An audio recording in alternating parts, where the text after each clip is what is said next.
பாலாஜி 20-30 மாசம் ஆச்சு. 100% முடிந்து விட்டது. எது 100% இல்ல சென்னை மெடிக்கல் வரையுமா? இல்லப்பா, அது வந்து திரும்ப 42க்கு மாறி 42. இப்ப என்னதான் கேக்குறேன்னு கேக்குறியா? 100% என்பது திமுகவுடைய தேர்தல் வாக்குறுதிகள் 100% முடிந்து விட்டதுன்ட்டு நீ சொல்ல. இவங்க ஆட்சி வந்து கிட்டத்தட்ட ஒரே வருஷத்துல முதல்வர் சொன்னாருன்னு நினைக்கிறேன். 100% முடிஞ்சுட்டுனா 100% முடிஞ்சது சொன்னாரு. அந்த வாக்குறுதிகள் 500 வாக்குறுதிகள் இருக்குது. பழைய பெரிய புக்லெட்டே இருக்குது. புக்லெட்டே படிச்சாவே 5 வருஷம் ஆகும். நான் சொல்றேன் 2021 அந்த வாக்குறுதி மட்டும் இல்ல, தர்மபுரி மாவட்டத்துக்கு 2006 சிப்காட் வழங்கப்படும் என்று திமுக வாக்குறுதியில் பெற்றிருந்தது. இன்னைக்கு எத்தனை வருஷம்? 2024. அங்கிட்ட ஒரு 18 வருஷம் ஆகுது. இன்னைய வரைக்கும் தர்மபுரியில சிப்காட் முழுமையா செயல்பாடு வர கிடையாது. ஆமா, கடந்த ஆட்சியில் வரும்போது வேகம் எடுத்தது, திரும்பவும் அது வந்து தொய்வுல போயிட்டு இப்ப வந்து 2021 தொய்வுல போகுது. ஆமா, ஒரு பேருக்கு ஒரு ரோடு கட்டிட்டு உள்ள எந்த மட்டும் இல்ல, அத்திக்கடை அவனாட்சி திட்டம் எடப்பாடியார் அவர்கள் இருக்கும் பொழுது 70% பண்ணி கிட்டத்தட்ட 3 வருஷத்துல முடிச்சிட்டாங்க. அது தமிழ்நாட்டோட நிதி 1000 கோடி கிட்ட தமிழ்நாட்டு அரசோட நிதியை போட்டு 75% பண்ணி முடிச்சுட்டு ஆட்சியை விட்டு வெளியே போறாங்க. இவங்க ஆட்சிக்கு வந்து இன்னைக்கு வந்து 3 ஆண்டுகள் ஆகுது. நீயும் 25% பண்ணி முடிக்க இவங்களால முடியல. ஏன் அந்த திட்டத்தை முடிச்சு வச்சாங்களா? அதனால எவ்வளவு பழம்பெரிய விவசாயிகள் இருக்கிறாங்க. அந்த அத்திக்கடவை அவனாசி சைடு ஃபுல்லாவே பயன்பெறும். ஆமா, அதனால வந்து நெல் உற்பத்தி இவங்க மாறுதட்டி சொல்லிக்கலாம். இந்தியாவில் நெருப்பு உற்பத்தி நாங்கதான் அதிகம் சொல்லிக்கலாம். டெல்டாக்காரன் இது டெல்டால வராது. இல்ல, இது டெல்டால வராது. அவங்க தான் விவசாயிக்கு சப்போர்ட் பண்ற மாதிரி டெல்டாக்காரன் கேட்கறாங்க.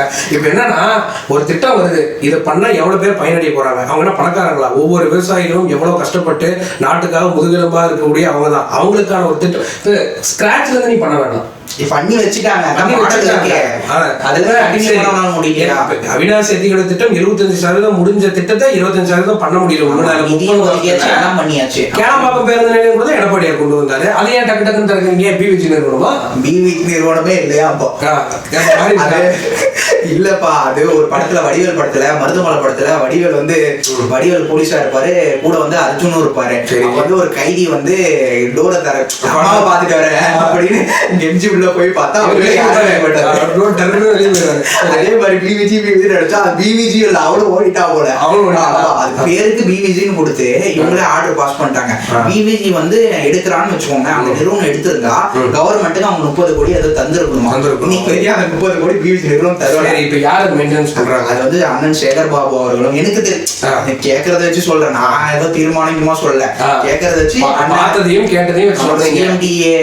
அவர் கையிலதான் இருக்கு. அதனால சேகர் பாபு அவர்களும், அதே மாதிரி வந்து ஏவா வேலு அவர்களும், மா சுப்பிரமணியம் அவர்களும், தண்டையார்பட்டு ஏவா வேலு தான் அப்படி சொன்னாங்களா? அவர் திருவண்ணாமலை பக்கங்க. இருந்தாலும் தந்தையார் இல்லையா? இப்ப நம்ம யாரு 60,000 கோடி குடியாத்த குமரன் அவர்தான் ஒரு முறை ஏவா வேணும்ல தண்டையார்பட்டி ஏதோ ஊர் சொல்லுவா. அப்படியா? அதனாலயா? ஓஹோ, நான் கொடிக்காத்த குமரன் ஏதோ கேள்விப்பட்டிருக்கேன். இப்ப குடியாத்த குமரன் நீங்க மாதிரி எங்க பெரிய ஈடி கேசஸ்க்கே அதுதான் நீங்க பெரிய லைன் மேக்கப் லைனர். சரி விடுங்க. அதனால வந்து வாக்குறுதிகள் வந்தோம். வாக்குறுதி ஆமா, அவசரமா வந்து கேரளா திறந்து வச்சுட்டாங்க. அது பத்தி நாம ஒரு டாபிக் தான் எடுக்கலாம்னு வரோம். ஏதோ ஒண்ணு பேசி முடிச்சாலாம். 500 வாக்குறுதிகள் இருந்தா ஒரு 400 நடந்து ஒரு 100 நடக்கலாம், 100 பேசலாம், டக்கு டக்குன்னு வீடியோ எடுக்கலாம். 500லயும் ஏதோ ஒரு தொந்தரவு இருந்தா எதுன்னு பேசி மக்களுக்கு நாமளே வந்து சரி நம்ம ஒரு 4-5 பாயிண்ட் தான் இருக்கு, சரி வீடியோ கஷ்டப்பட்டு எடுக்கணும் தான் வந்து உட்காரோம். அப்படி இருக்க பட்சத்தில் இப்ப பாருங்க, வாய் திறந்து கேளம்பாக்கம் போயிட்டோம். கேளம்பாக்கம் அவினாசி திறந்தோம், வாக்குறுதி நிறைவேற்றலன்னு தான் ஆரம்பிச்சோம். இப்போ கேளம்பாக்கம் போயிட்டோம். கேளம்பாக்கத்தை பத்தி ஒண்ணு பேசி ஆகணும்.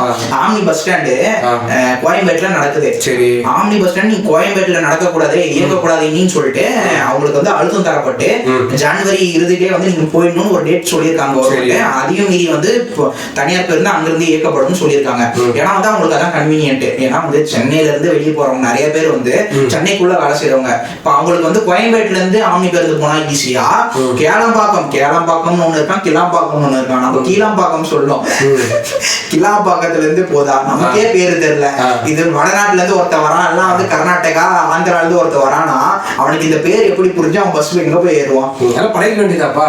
இப்ப அன்னைக்கு பழைய ஏரியால இருந்து இன்னைக்கு இங்க கொண்டு வந்திருக்காங்க கோயம்பேட்டுக்கு. அப்பயும் மக்கள் கொஞ்சம் சிரமப்பட்டிருப்பாங்கல்ல, அதான் அவங்க சொல்றாங்க.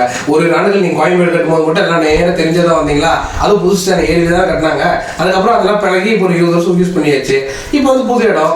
அடுத்து வந்து இப்போ நீங்க வந்து வேற ஏதாவது போடுவாரு, இப்போ காஞ்சிபுரம் தான் நீங்க போடுவாரு, அங்க போய் எல்லாம் ஏறி பிடிச்சி அவர் ஆந்திரா போடாம போயிட போறாங்க. ஆந்திரா போட்டு அப்புறம் அங்க போய் ஏறி அவங்க ஊருக்கு போக வேண்டியதா, மறந்து போய் அது திருப்பதி நம்மதுன்னு சொல்லிட்டு அங்க போயிட போறாங்கப்பா.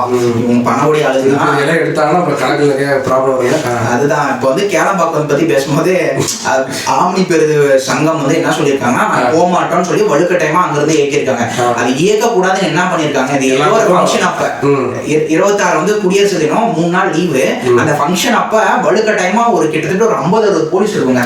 ஏதோ கலவரம் நடக்குதா சென்னையில, என்ன கோயம்பேட்டில் கலவரம், கோயம்பேட்டில் பஸ் அடிச்சு வந்து அங்க அனுப்புறாங்க. அடிச்சு அதான் அவ்வளவு போலீஸ். அது நியூஸ்ல பார்த்தா பதபதிக்க வைக்குதுங்க. என்னத்துக்கு அவ்வளவு போலீஸ் நீங்க அனுப்புறீங்க? சட்டம் ஒழுங்கு பிரச்சனை ஏற்பட்டதா, எதுனா மக்களுக்கு எதுனா அங்க வந்து குறை ஏற்பட்டதா, என்ன பிரச்சனை ஏற்பட்டதா, வலுக்கட்டாயமா அவ்வளவு போலீஸ் அனுப்பி. இதுக்கெல்லாம் என்ன காரணம்னா, ஒவ்வொரு பிரைவேட் பஸ்ஸும் அவங்க நிக்கணும்னா ஒரு நாளைக்கு இவ்வளவு அமௌண்ட்னு 150 ரூபா. கவர்மெண்ட் பஸ்னா சிங்கிள் டபுள் டிஜிட் தான்.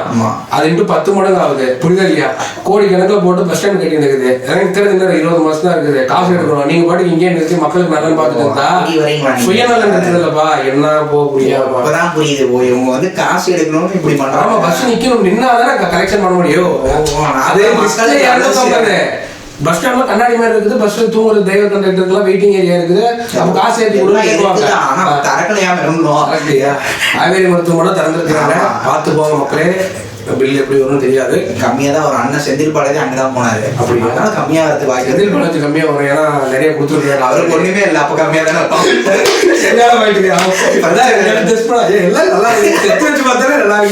ஈஸியா போனா வேண்டாம். அப்படி இருக்கும்போது நல்லாதான் இருக்கும். சரி விடுங்க. இப்ப வந்து அதான் திமுக வந்து 2019 21 தமிழக மக்களுக்கு கொடுத்த வாக்குறுதியை பத்தி எடுத்தோம்னு வச்சுக்கோங்களேன். முதல்ல வந்து செங்கல் இருந்தே ஆரம்பிப்போம். செங்கல் வீடு கட்ட அஸ்திவாரத்துக்கு செங்கல் தேவை. 234 தொகுதியிலையும் அண்ணன் மாண்புமிகு இளைஞர்கள் விளையாட்டு வருங்கால திமுக தலைவர் துணை முதலமைச்சர் சொல்ல மாட்டேன். ஏங்க வரக்கூடாது. வந்துட்டு நான் எதுக்கு அவதி பண்ணோம். முதலமைச்சர் ஆவதற்காக காத்து கொண்டிருக்கும் எல்லாம் பேசுறீங்க. எல்லாம் பேசுங்க. KN நேருவே பேசுறாரு, ஐ பெரியசாமி பேசுறாரு, நான் பேசக்கூடாது பேசுறாங்க. அது சார்ந்து அவங்க சம்பாதிக்கிறவங்க பேசுவாங்க. நமக்கு என்னத்துங்க அது பொழப்பு? நாம எதுனா அவங்க சார்ந்து சம்பாதிக்கிறோமா? பார்த்து பார்த்து எனக்கும் எப்படி மக்கள் மனசுல பதிய வைக்கிறாங்க. ஏன் இப்பெல்லாம் போடுறது தெரியுங்களா? ஏன் பேச சொல்றாங்க தெரியுமா? இப்ப நானே பேச ஆரம்பிச்சிட்டேன். அப்புறம் அப்படியே இன்பணிதுன்னா அவங்கதான் எல்லாம் வாழ்க்கைன்றவாங்க, ஓட்டு போட வேண்டுவாங்க. ஆமா, பொன்முடி அவர்கள் பாவங்க. பொன்முடி வந்து ஒரு டீசென்டான ஆளுன்னு நினைச்சிட்டு இருந்தேன். ஏன்னா இல்ல சமத்துவ பொங்கல் ஒரு பக்கம். இந்த நான் இந்த சட்டமன்றத்திலே ஆளுநர் வர போகும்போது இல்லான ஆளுங்க, சும்மா சொல்லக்கூடாது. இவங்க பாகிஸ்தான் பார்டர்ல போய் விட்டான்னு வச்சுக்கோங்க, எதிரியை வந்து பேசியே சாவடிச்சுவாங்க. அந்த மாதிரியான ஆளுங்க இவங்க. இவர் வந்து இப்ப அரெஸ்ட் குற்றவாளின்னு தீர்ப்பு வந்த அப்புறம் வாழ்க வாழ்க உதயா வாழ்க வேண்டு நிலந்தரணி மாநாட்டுக்கு வாழ்க வாழ்க கத்த வேண்டிய நிலைமைக்கு வந்துட்டாருங்க. என்ன பண்ண முடியும்? எல்லாருடைய நிலையும் மாறுது. மந்திரிகளுக்காக வருத்தம். ஆனா ஒரு ஆளுநரை பார்த்து ஓயான ஒரு மனுஷன் அவர் வயசு கம்பேர் பண்ணும்போது ஒரு 30 வயசு கம்மியா இருப்பாரா? குறைஞ்சது. அப்படி இருக்க ஒரு சின்ன பையனுக்கு போய் வாழ்க வாழ்க வாழ்க உதயா வாழ்கன்ற இன்பா வந்து அடுத்த கேட்டகரி. அவன் பையனாச்சும் சொல்ல வைப்பாரு. பையன் பேரு என்ன? கௌதம எந்த குறையும் பட்டாசா இருக்கு. அதனால அவருக்கு சீட்டு வேணும்னா அதை வச்சுக்கோ.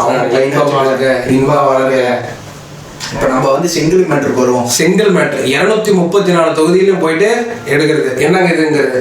அவங்க ஒரு 10 பேர் கூப்பி இருப்போம். செங்கல் செங்கல் செங்கல் அது அப்பதான் அப்புறம் செங்கல் திருப்புவார் எழுதியிருக்கோம் 5 எழுத்து. என்னன்னு பார்த்து எய்ம்ஸ், மதுரை எய்ம்ஸ் மக்களே.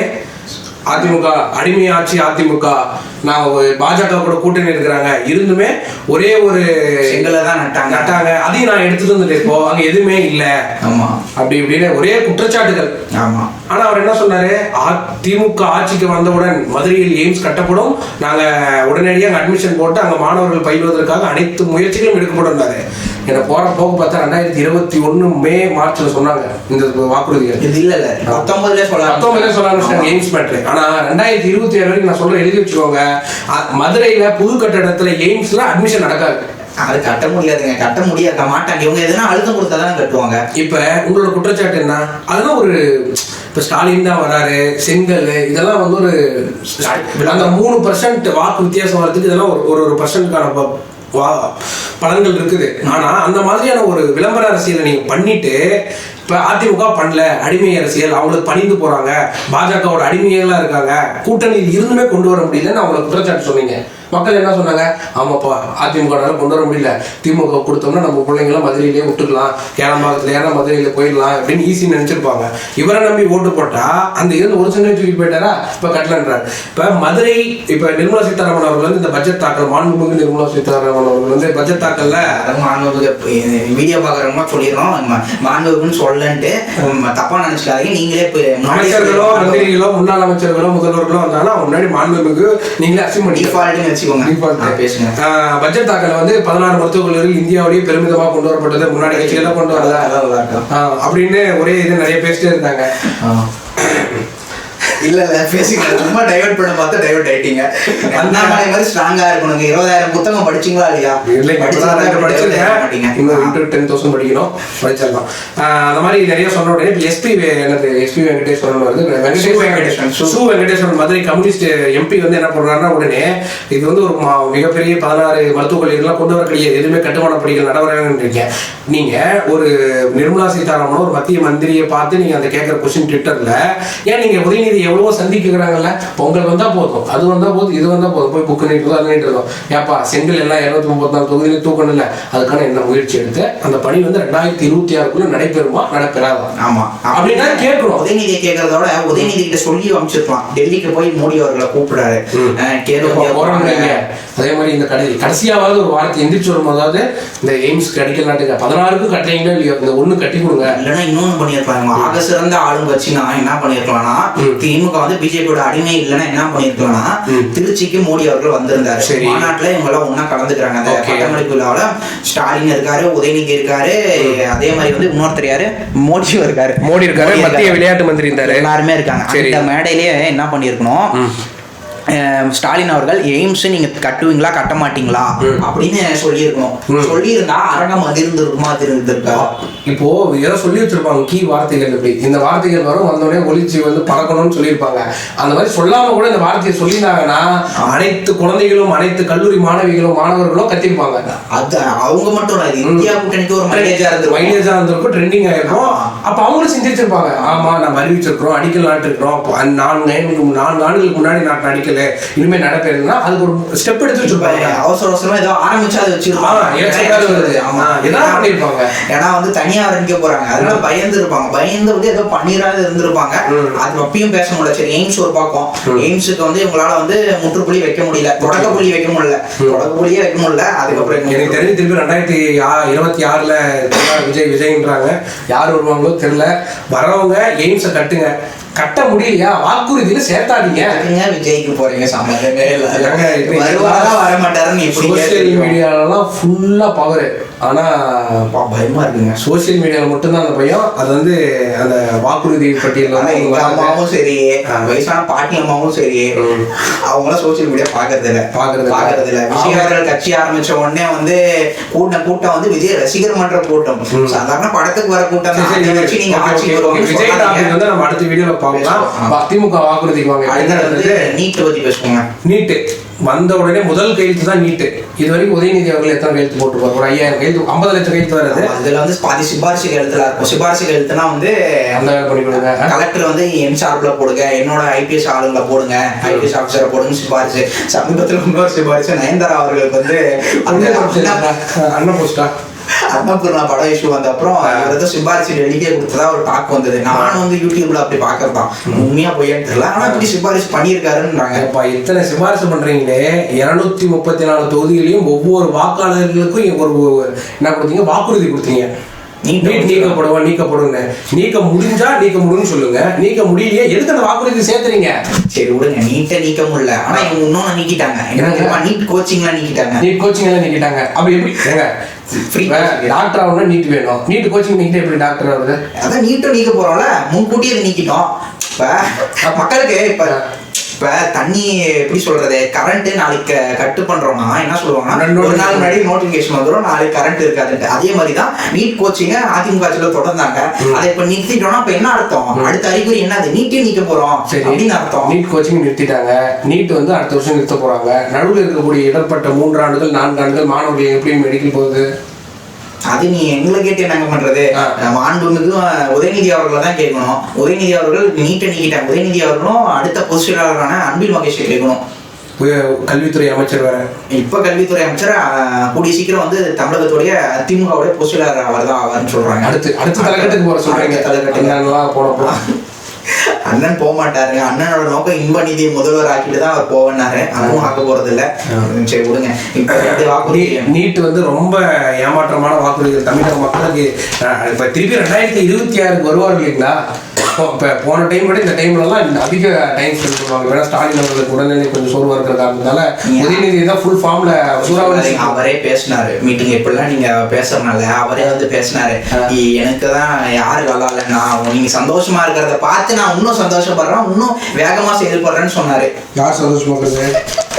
தமிழக மக்கள் வாயோ அப்படின்னு அவர் சொன்னாருங்க. கரண்ட் விலை உயர்வு சந்தோஷம் தாங்க. கரண்ட் விலை உயர்வுனா வந்து இன்கம் வந்திருக்குங்க, அதனால உயர்த்தி இருப்பாங்க.